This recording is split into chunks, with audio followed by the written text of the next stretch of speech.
ഒരുപാട് ആഗ്രഹങ്ങളുണ്ട്, വലിയ വലിയ പദ്ധതികളുണ്ട്. മരിക്കുന്നതിന് മുമ്പ് ദീനിന് വേണ്ടി വലിയ ഖിദ്മത്ത് ചെയ്യണമെന്ന ആഗ്രഹമുണ്ട്.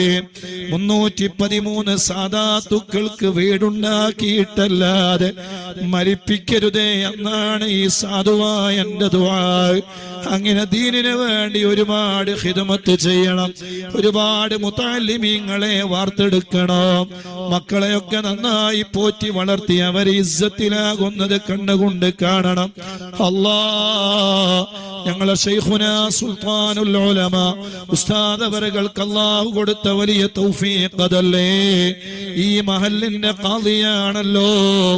ജീവിതകാലം മുഴുവനും അധ്വാനിച്ചു, പ്രയാസപ്പെട്ടു, കഷ്ടപ്പെട്ടു. യാത്ര ചെയ്യാൻ വാഹനമില്ലാതെ ബസ്സിൽ കയറി കിലോമീറ്ററുകൾ യാത്ര ചെയ്ത് നടന്ന്, അങ്ങോട്ടും ഇങ്ങോട്ടും 15 കിലോമീറ്റർ യാത്ര ചെയ്ത് നടന്ന് അഹ്ലുസുന്നത്തി വൽ ജമാഅത്തിന് വേണ്ടി വഅദ് പറഞ്ഞു. സുബ്ഹാനല്ലാഹ്. അങ്ങനെ കഷ്ടപ്പാടുകളും പ്രയാസങ്ങളും സഹിച്ച് ദീനിന് വേണ്ടി അധ്വാനിച്ചപ്പോ അധ്വാനത്തിന്റെ തിക്താധ്വാനത്തിന്റെ ഫലം ബഹുമാനപ്പെട്ട ശൈഖുനാ ഉസ്താദ് അവറുകളെ കണ്ണുകൊണ്ട് കാണുകയാണ്, ആസ്വദിക്കുകയാണ്. അല്ലാഹുവേ ഞങ്ങൾക്കും നീ തൗഫീഖ് നൽകണേ അല്ലാഹ്, നീ തൗഫീഖ് നൽകണേ അല്ലാഹ്, നീ തൗഫീഖ് നൽകണേ അല്ലാഹ്.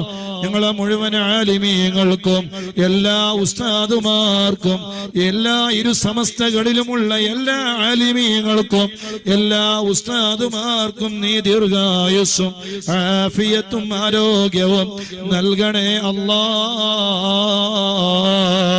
ഞങ്ങളെ മക്കളെ നീ നല്ല മക്കളാക്കണേ അല്ലാഹ്, അദബുള്ള മക്കളാക്കണേ അല്ലാഹ്. ദുനിയാവിലും ആഖിറത്തിലും ഉപകാരപ്പെടുന്ന മക്കളാക്കണേ റഹ്മാനേ. കള്ളുകുടിയന്മാരാക്കല്ലേ അല്ലാഹ്.